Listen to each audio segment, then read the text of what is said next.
and I will be your webinar facilitator this morning. Before we jump in, I want to make sure everybody knows how to put their phones on mute. So I believe it is *6 if you don't have a mute button on your phone. So hopefully that's working for everybody. And just want to make sure that the technology is working in our favor. Can everybody see the screen with images? Just indicate if you can, if kindly. Great. Thanks, Debbie. Thanks, Danica.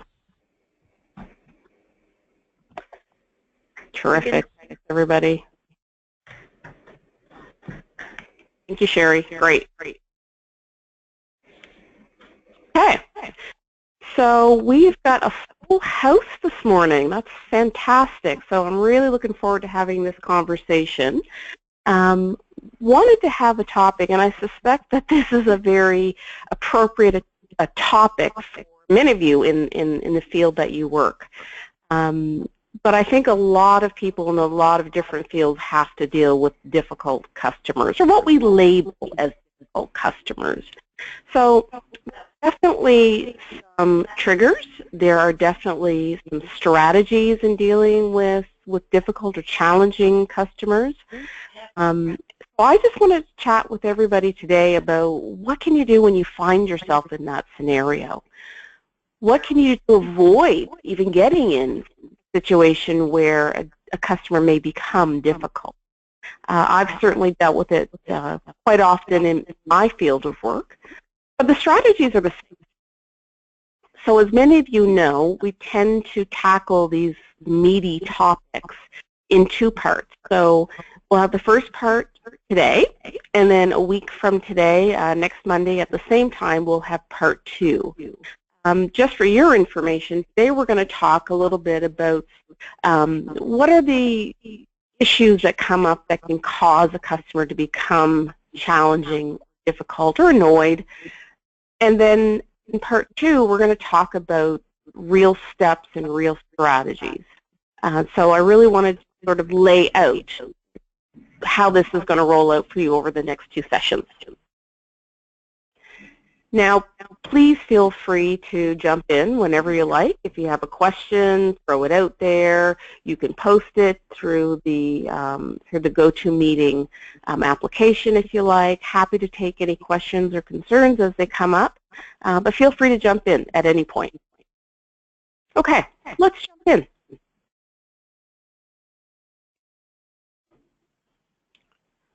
And of course, the technology doesn't want to agree with me. There we go. Okay.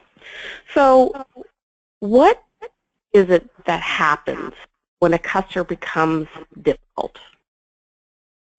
And I just realized that my screen is not sharing all of the information there, but I'll share that with you. So we will label a customer as difficult when they're not being cooperative, when they're disagreeing with us, and that's what that second bullet should say, so my apologies for that. When they don't seem to appreciate the help that we're trying to give, we're being sort of blown off, if you will. Sometimes when we don't feel confident in helping them, when we're doing our best and perhaps we lack information, lack knowledge, oftentimes that can make us feel as though a customer is difficult, or when we don't feel like we're being effective. So those are some of the instances when we might label a customer difficult, but you'll notice in these, at times, it is likely the customer that's feeling the frustration. The question is whether that's warranted or not. And sometimes we have insight to that, and sometimes we may not. So I like to look at both sides of this and really think about what are we doing to contribute to the frustration and why we would label a customer difficult. Or is it really just them showing their own frustration and not necessarily something that we've contributed? So there's 2 sides to the coin, and I like to talk about both sides of the coin. But I'm sure we've all dealt with that difficult client, difficult customer, a challenging conversation with you know, somebody else that we're working with within our sphere, if you will.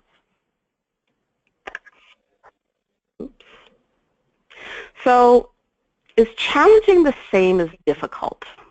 And I really like this concept. When you're being challenged, is that the same as when defined as being difficult? And a lot of us would group this in as the same. So let me give an example. Recently I had a client that called me and was not terribly happy with their service that they were receiving. We were doing coaching and some career counseling with this particular client.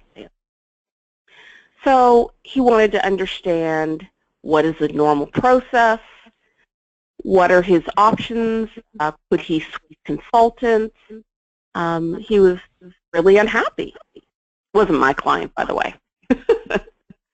And so is this client being difficult or is this client being challenging? And I would say depending on how he approached his questioning, he's probably being challenging. So if someone challenges you and they ask you to really pull on all of your faculties, all of your skills and abilities in order to serve them, I would say that that's being challenging, but that may not be being difficult. Difficult, I would suggest, is more of a client that you're working with that might not be reasonable with a request, might be difficult to deal with, is not, you know, is constantly disagreeing. So there is a real difference between the challenging and the difficult. So let's look at the definition. Challenging is requiring full use of your abilities or resources, says the free dictionary, the online dictionary. That would be the definition. Merriam-Webster says arousing competitive interest, thought, or action. So in both of those definitions, it's not necessarily an instance where someone is being unilaterally difficult, unilaterally hard to deal with. Now, if we look at the definition for difficult, that is where we talk about those clients that are just tough to deal with, tough to manage, hard to meet their expectations, troublesome, as the free dictionary would say. So I wanted to start out by sort of differentiating the difference between difficult and challenging. And I think we've all dealt with situations, but let's not necessarily throw them in the difficult category.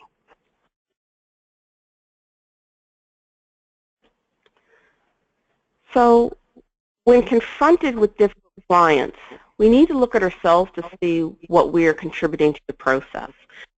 And that's an interesting concept in that, are we doing all that we can to rectify the situation? Have you ever been to a restaurant and dealt with a server maybe that just the attitude wasn't nice, kind, helpful? Have you been in a situation where you think, wow, I could have perhaps done something more, I could have perhaps done something different to service this individual, to help them out with what it is that they were struggling with? So what you bring to the situation is that side of the coin that, and it's the only side of the coin that we can control, what we bring to the situation. So we really need to look at ourselves and our own behavior and how we deal with a client that's being challenging or being difficult.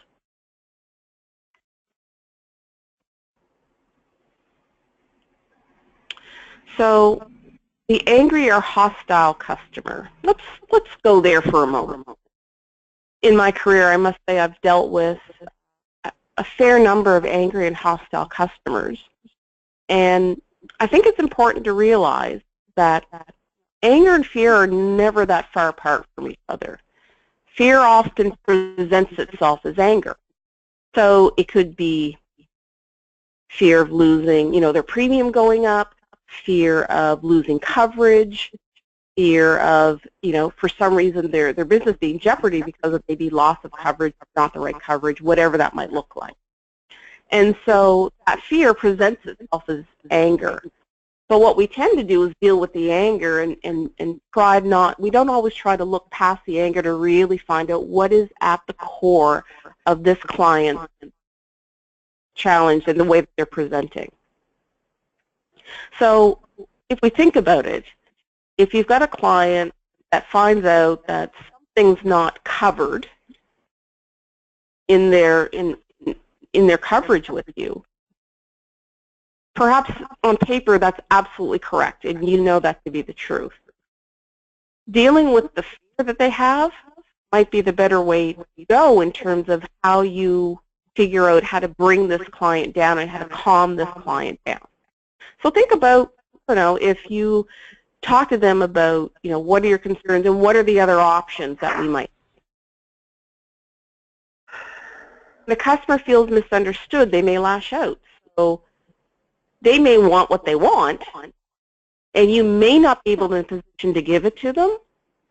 But if you go to that place that helps them understand that you want to help and you're there to support them and you're there to try to find a solution, and really getting to the crux of the issue for them, which is typically the fear of what they're losing, the fear of what won't happen, or the fear of what will happen, whatever that may look like.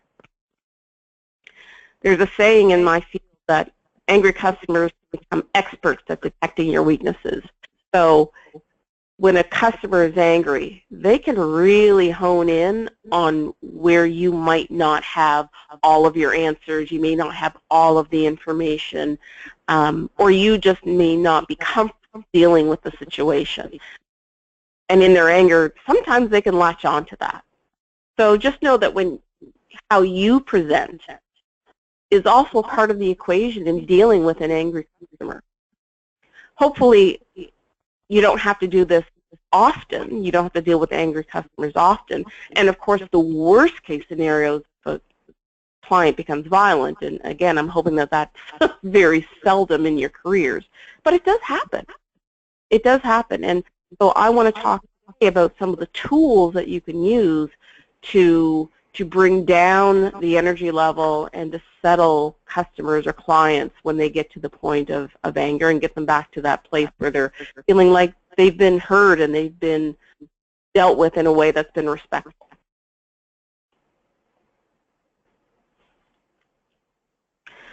So I think we know what anger looks like, and I probably don't need to work through this with you at all. But there's certainly some signs that you can observe, so those observable behaviors. And even before that, when a client's tone becomes a little more harsh, when there's things going on, you can detect that give you signs that this is a client that's upset and on the spectrum of anger. What do you do? What do you shift in your own behaviors to deal with that? And the sooner you can recognize it and the sooner you can make the shift, the better. So for me, when I start to hear a little bit of tremble in a client's voice, I listen for that and I think, okay, this is somebody that's, they're on the road to becoming upset. Well, what can I do to dig into that? And maybe it's just a matter of, I'm really hearing a little bit of frustration in your voice. Tell me about really what's at the bottom of that for you. And you may not always have the answer, but the question goes a long way. So remembering to address, as soon as you see those signs, wait for a place where you feel comfortable, and then ask those types of questions that address how a client might feel that they're being interacted with or frustrated, whatever it may be.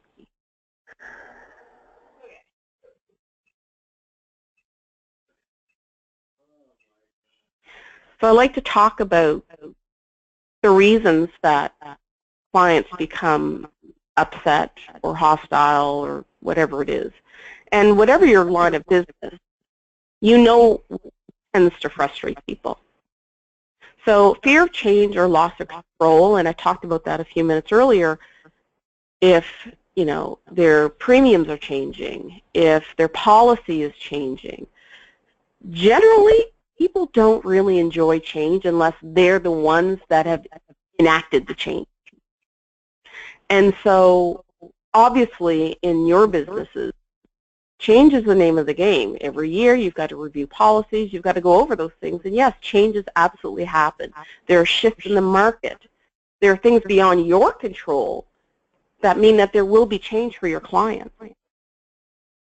So how you deal with that change is what will make the difference for a lot of folks.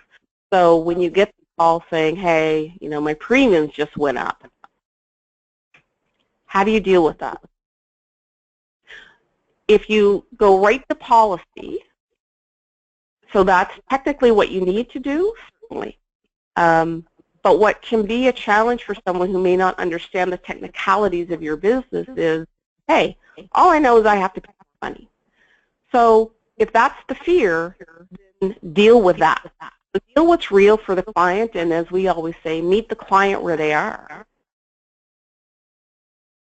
Sometimes clients feel vulnerable, so sometimes they feel because they're in a situation where they have no control,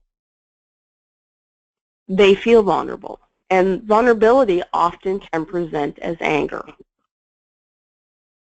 So knowing and thinking about where that comes from and dealing with the client at a point where you understand where it comes from really can be a game changer. For some people, going right to anger is just habit. It's a learned reaction, and whatever's in their background, whatever is, you know, their personality. And unfortunately, that's something we all have to deal with. It may not be fair, but it's certainly something we oftentimes have to deal with. And so if getting angry has worked for them in the past, and that continues to work, they'll keep going to that, and it becomes habit forming. And so some people will snap to anger and deal with any challenging situation through the lens of anger, which is really challenging for us on the other side. We all want to help our clients understand why things are the way they are and why changes happen.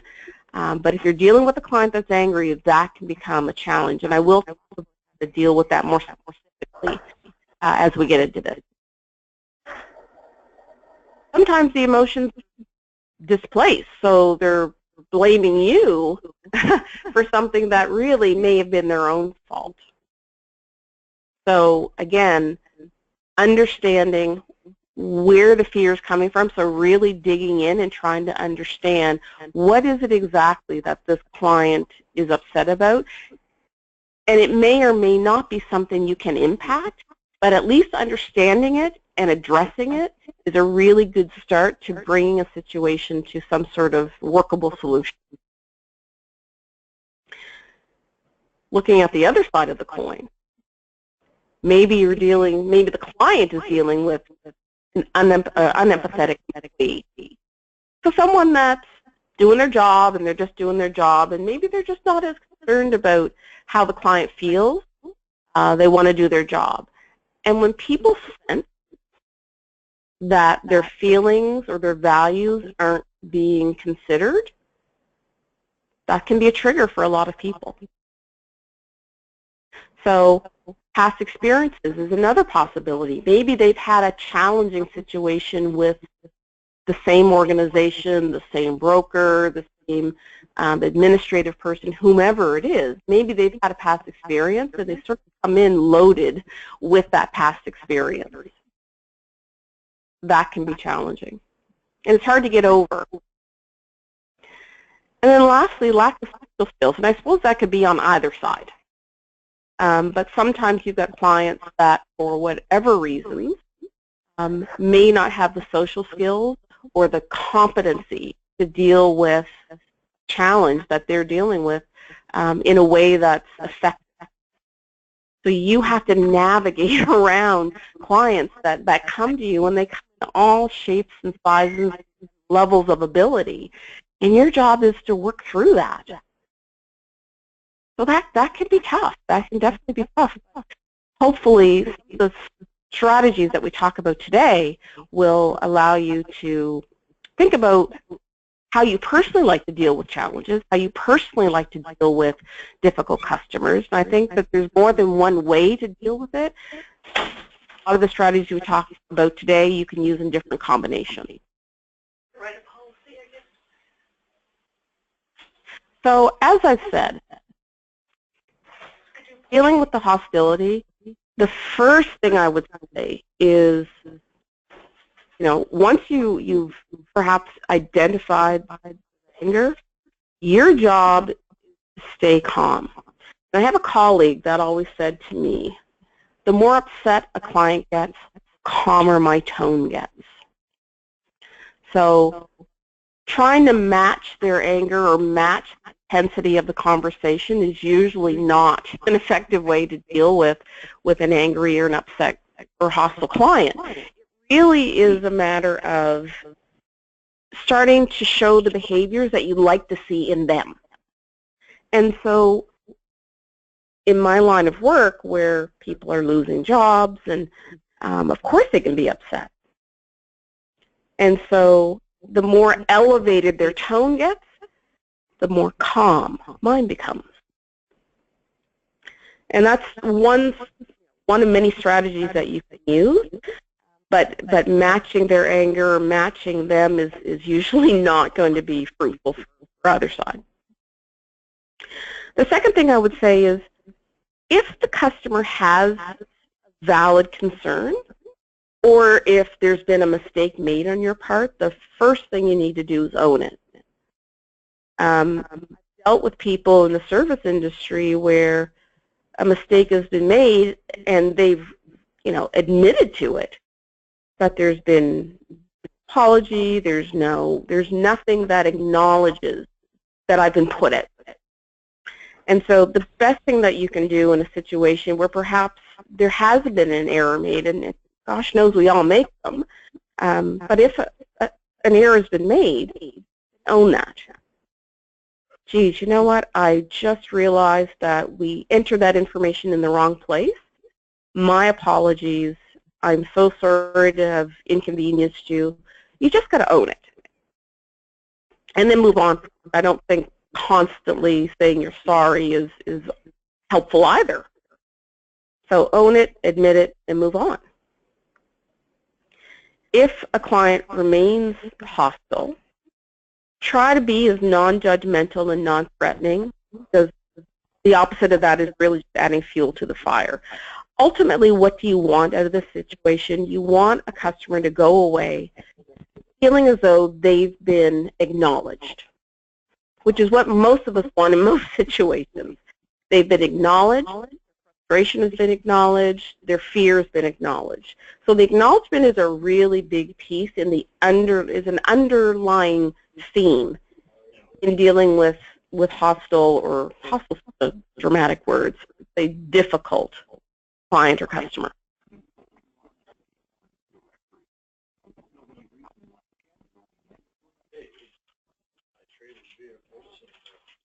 So heightened tensions, talked about a little bit earlier as well. So if you're in front of a client, you can certainly usually pick up on heightened tension.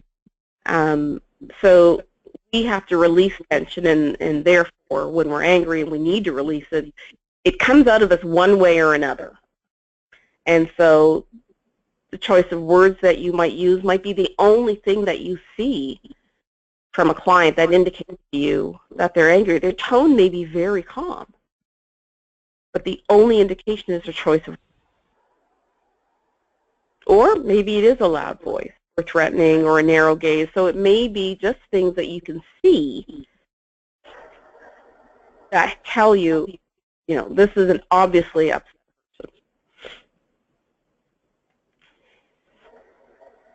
What do you do when you're working with someone and trying to solve a situation, trying to find a solution, and you just can't seem to get there? They're not open, they're closed-minded. At what point do you say, okay? So when it gets to the point where you don't feel you can add any value, where you don't feel that they're going to accept any solutions, you may already have a policy around this, so you should look back to see if you've got policy on what to do in a scenario like this. If not, some really smart tips. So end the conversation in a way that does its best to preserve the relationship. So if I'm having a difficult conversation with Sandy, I'm going to say, Sandy, I don't feel that we're going to be able to have a meeting of the minds in this conversation. What I'd like to do is maybe hang up right now. I'd like to do a little more research to see what else I can find out. And I'll either have myself or one of my colleagues return your call. Would that be okay? And then ask their permission. Better to get off the phone than to do more damage to the relationship, because ultimately you want to do your best to preserve that relationship. If a client's really just upset and not being rational, the moment that they, and my rule of thumb in my business is if a client steps out of line, calls a name, begins to swear, you cut off the conversation. So at the moment that something like that happens, I'm really sorry, Sandy. I would really like to work with you right now, but I can sense that we've got some heightened emotions around this. I'd like to maybe get back to you at another time. And it's not really, you're not asking for permission. You're informing them of what the next step is. And so the next step is we're going to hang up the phone and we're going to come back to this later. But we can't continue this conversation right now. You don't need to say all of that. Simply just that we're going to stop here before this conversation goes somewhere that neither of us will appreciate. So, and then you're going to get off the phone. Important will be to capture the conversation. Some of you may have systems where the calls are recorded, which is great. If not, you want to immediately take notes while it's fresh in your mind and capture everything as much as you can recall in that conversation, and to be as objective in capturing that information as possible. For all we know, may get escalated, and those records may become very important, so it's really important that you try to capture any notes, your thoughts, any observations you had from that meeting or phone call.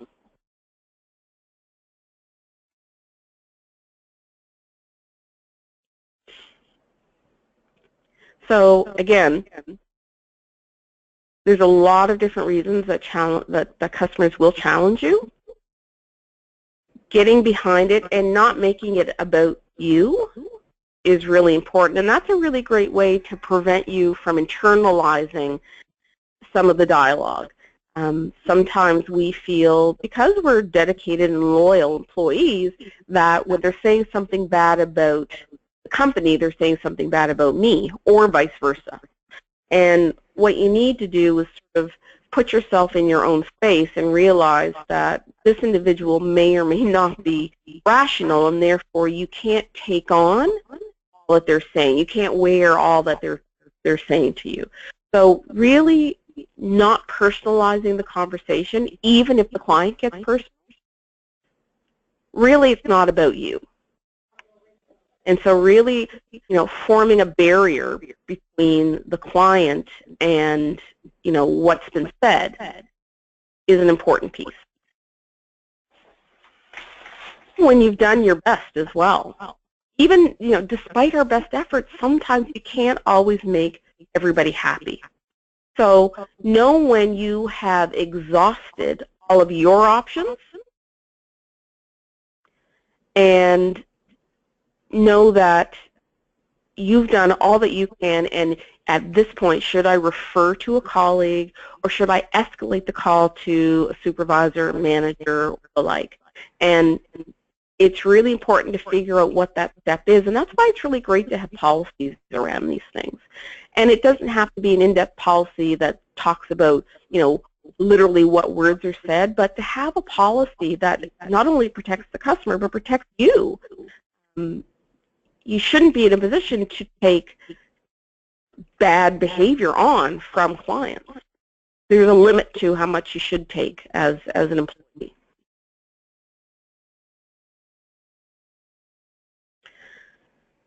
So when possible, trying to avoid negative language and negative responses can also be a really great tool in your toolbox. So these are some of the things that we've heard people say on the employee side, that is. So instead of saying, well, you know what, that's not my job, instead of saying that, you can let them know that you don't have the authorization to make the call. But let me see if I can find someone that can. So again, moving the situation forward, and you're trying to provide solutions. That's not handled by my department. So in telling them what, instead of telling them what's not possible, tell them what is possible. So I think another department can handle that. Let me check. Even let me transfer you. And if you're transferring to another department, make sure that you share the background of the conversation so that that other department knows what they're walking into. That's one thing that I see is missing in a lot of large organizations where, and we've all had it, we've been bounced around. I think about, in the telecommunications industry, if I'm having a problem with my, cable service, you can get bounced around a couple times, and every time you've got to tell your story all over again right from the beginning, and that can be frustrating. So if you're going to transfer them or have somebody else jump in, give that person the full background, and if that means keeping the customer on hold for 2 minutes, then that's better than having them have to rehash and re-engage themselves in why they're angry in the first place. My pet peeve is when someone says, that's always the way we've done it.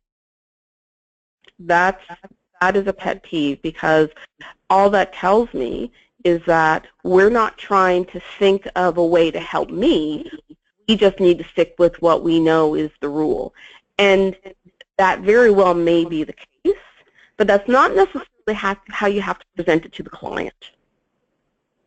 So sharing with the client that you have a policy, so this is our policy, so I'm not in a position to be able to work outside of that policy, but let me see if I can find someone that can help you further. Much better way and a much more polished way to deal with that situation. And simply saying, I don't know, that's a tough one. So better than I don't know is let me find out for you. And you may come back with an unsatisfactory answer, but again, at least you need to move their situation forward. So always trying to move the situation forward for the client, and that they experience that typically will make a difference in how that client perceives that they've been dealt with.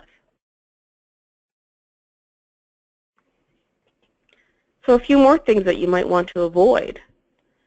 So in your own frustration in trying to help, say, look, I'm only trying to help you. Try to make that comment that's around mutually trying to find a solution. So instead of that, you could say, I really want to help you with this. Let's just try to work together and figure this out.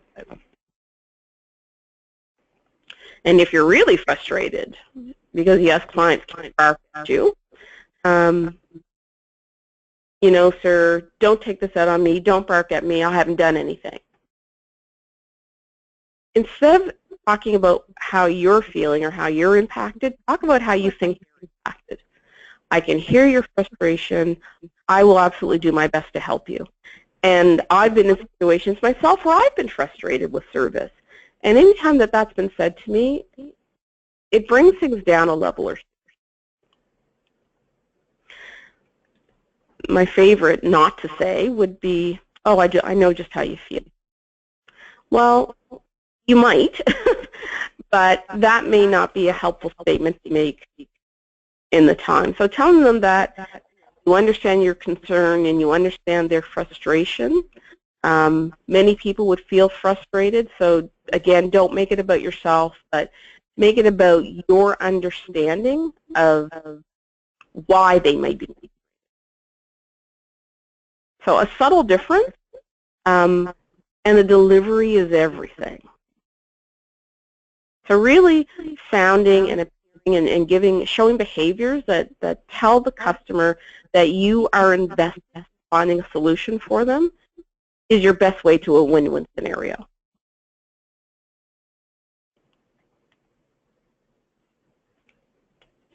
So I've got a top 10 here. in dealing, and these are some really great guidelines. So first of all, if you don't have a policy in dealing with difficult customers, you might want to think about incorporating that into your organization. It really provides a framework for employees, in particular new employees, maybe employees that haven't been customer-facing before in their careers. Having a framework for them to understand what is acceptable and what is not acceptable is a really helpful tool for them. So, you know, we won't be harassed by our clients. We will not accept vulgar language by our clients. When this happens, you are advised to do the following, right? So, and then you may even want to give some example for, phraseology that I've shared with you today in that policy. It's a really great tool to have when people are on the front lines or they're dealing directly with clients and customers. The next thing is you might think about developing the communication skills. So do you and does your organization have a high enough level of communication skills to handle those types of clients? And I would say in your business, it happens time to time. So you want to make sure that you've got the competencies within your organization to deal with clients that put folks in those situations. Staff training. This is a great start. You could even take it a step further and have some more sort of in-depth one-on-one training, or have a consultant come in and talk about these things. A webinar is great, and taking a step further and having somebody come in can really just up the skill set with staff. I spent a lot of time talking about the verbal and nonverbal messages. So in terms of behaviors, in terms of the observable behaviors of a client, that's your key, knowing where to go. So that will be your key in terms of, I'm sensing something here, and your own intuition as well. I'm sensing something here that this client seems a bit frustrated. I probably should tap into that. I probably should address that. It's harder to do, but rewards typically are much better. Spend time paraphrasing what you think you heard from the client. If they're telling you, you guys have been unfair to me, this isn't right, the paraphrasing back might be, what I'm hearing you saying is you don't feel that the policy is fair? You don't feel that the fee is fair? Is that what I'm hearing you say? And if they say, yeah, that's exactly what I'm saying. Great. So now you've got something to work with because you brought it back to a place where we're now talking about what's in your wheelhouse, the policy, the fees, the business. So paraphrasing and getting them to a place where it brings it back to what you can work with, and that's a skill. That's a skill. But that's a really great way to keep the conversation focused and keep the conversation on track. Which leads to my next point. They say that sometimes we can start an argument in one place and the next thing you know, or it's everything but the kitchen sink is thrown into the conversation. So even if they go off track, you want to do your best to pull it back to what is relative to your business and what is relative to the scope of work that you can impact. So if they start talking about broader policies, or if a customer starts talking about things well outside of your ability to impact, you might suggest to them, you know what, I can see that you've got some frustration in that area. I can help you with this part of it, and that, for the other part of the discussion, I'll need to, let you speak with my colleague. But I really want to help you with this part of it. So keep the conversation focused on what you can actually help with. If you realize this is out of my wheelhouse, this is not something that I can help with, then you want to transition that client. But you want to transition in a way that doesn't make them feel like they've just been passed off. So I always find that asking for permission is the best way to get a conversation to a place that you want it. So if you ask the client, you know what, my field is, I'm in this area. Would you be okay if I sent you over to, or connected you with Peggy? This is really where she would be able to have the most impact and help you out with your scenario. And ask the question and wait for the answer. So regardless of whether you're feeling as though they've been a jerk, you want to make sure that you remain polite and professional. I'm always taken back to Michelle Obama, when her famous phrase, when they go low, we go high. And I love that concept. I think it's a really great concept, not always easy to implement, but is really a great way for you to think about how you want to deal with clients when they're not always behaving the way that they should. When they go low, you go high. And if they go too low, then you cut off, you cut off the conversation. But remaining polite and professional, no matter the circumstance, will never come back poorly on you. And it's also a reflection of the organization.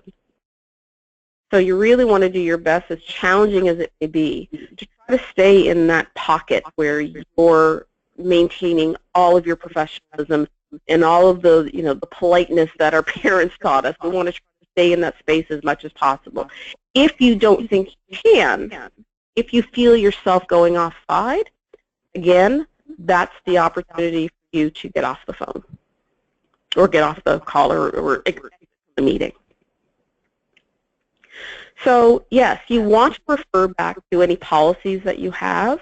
You want to do that in tandem with acknowledgement of how the client is feeling. I once was in a situation where my son was in a fender bender, and I later found out that, it seemed that there was absolutely no fault of his whatsoever. Later come to find out there was a sort of this obscure, rule that was the strange rule, and I can't remember the rule, but I was surprised, we were all surprised by this sort of rule, this driving rule. And so because of that, I think it turned out that he was 50% at fault. And as irritated I was with that judgment, that was the judgment and that was the rule that was on the books. And even the insurance company said, you know what, it is a really obscure rule. It's not a rule that we set, it's a rule that we have to abide by. And I thought, you know what, it's not in their control. They have to abide by the rule. And once they explained that to me, it was helpful. It was helpful. And then they directed me somewhere where if I really had concerns with the rules, then to talk to the right agency. But it wasn't them. And the thorough explanation of that really what made all the difference for me. And my son, he wasn't happy to pay 50%, but it was what it was.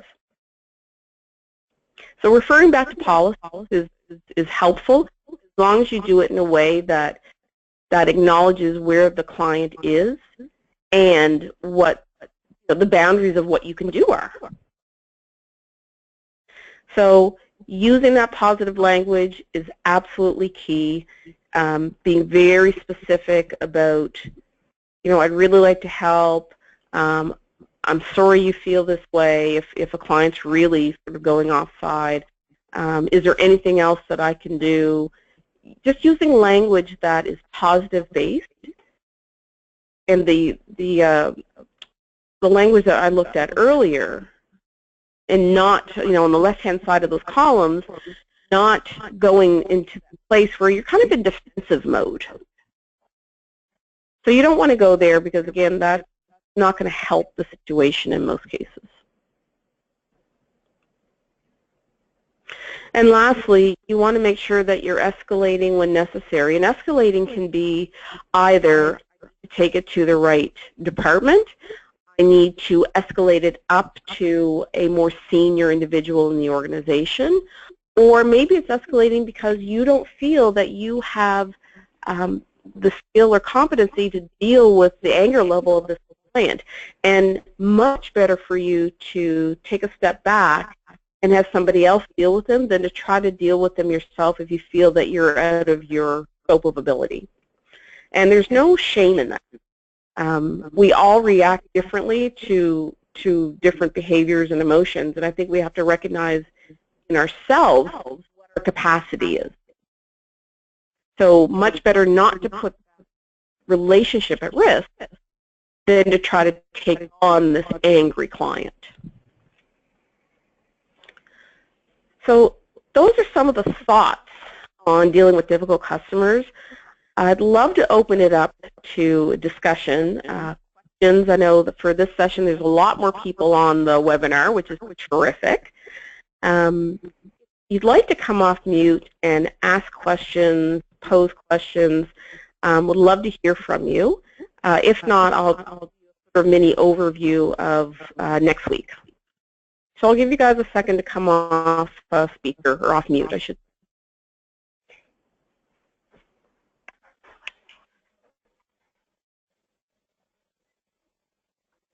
So anybody have any questions or comments?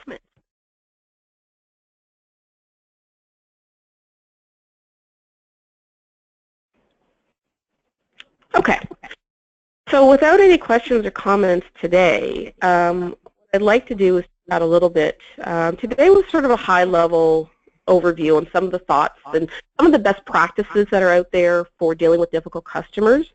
Next week, we're going to get into the nitty-gritty about it. Very much specifics, and there's a lot of really great written work on how to deal with the angry customer, and particularly since we're in a day and time where the angry customer doesn't just slam down the phone. The upset or angry customer goes on social media, goes on, you know, your Facebook page, your company Facebook page, and post comments and tweets and Snapchats and the like. So the angry customer has more power now than they ever have. And so understanding and having strategies and tools to manage that are more important now than it's ever been.